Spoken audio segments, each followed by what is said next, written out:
Welcome to Everyday Happiness, where we create lasting happiness in 2-ish minutes a day through my signature method of intentional margins, creating harmony between your to-dos and your priorities, happiness science, and musings about life. I'm your host, Katie Jeffcoat, and I wanted to let you in on an experience that happened to me just a couple days ago. So I was going to a furniture store. I'd planned to go to this furniture store where I'd pick some stuff out online and I wanted to place the order. So I called this store and the person that answered the phone was Gideon. That was his name. And he was very helpful and felt a little bit like newer-ish, but was definitely trying to point me in the right direction for some questions that I had about this furniture.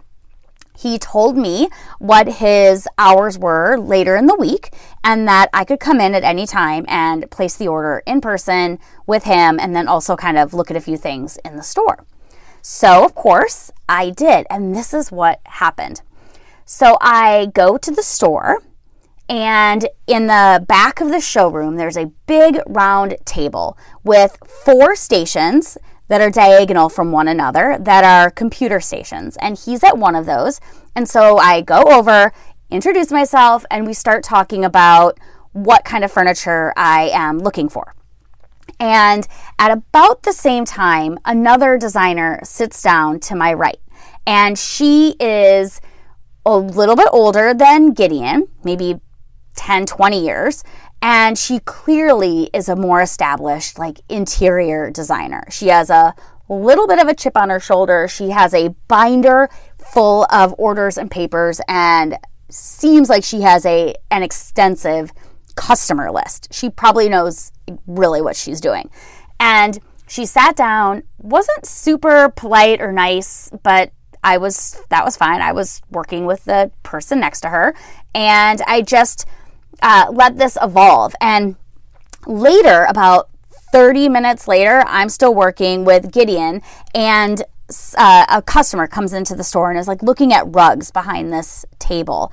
And she has with her probably her 4-year-old toddler. And the toddler is, if you can remember toddlers, he was doing a bear crawl kind of on the floor, just he had a couple toys and he was clearly just trying to entertain himself at his mother's feet while his mom was looking at rugs.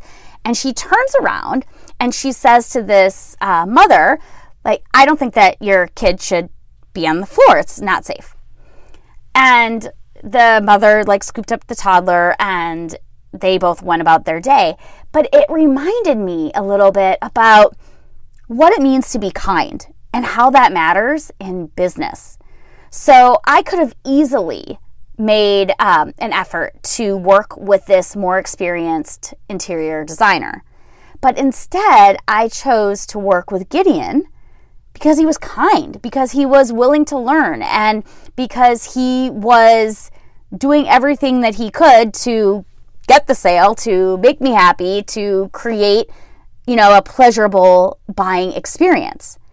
And it just goes to show that whether you're experienced or not, kindness matters. And in this case, kindness won out, and all of my business is going to this person that hasn't been doing this very long, but is so grateful for the opportunity to have this order.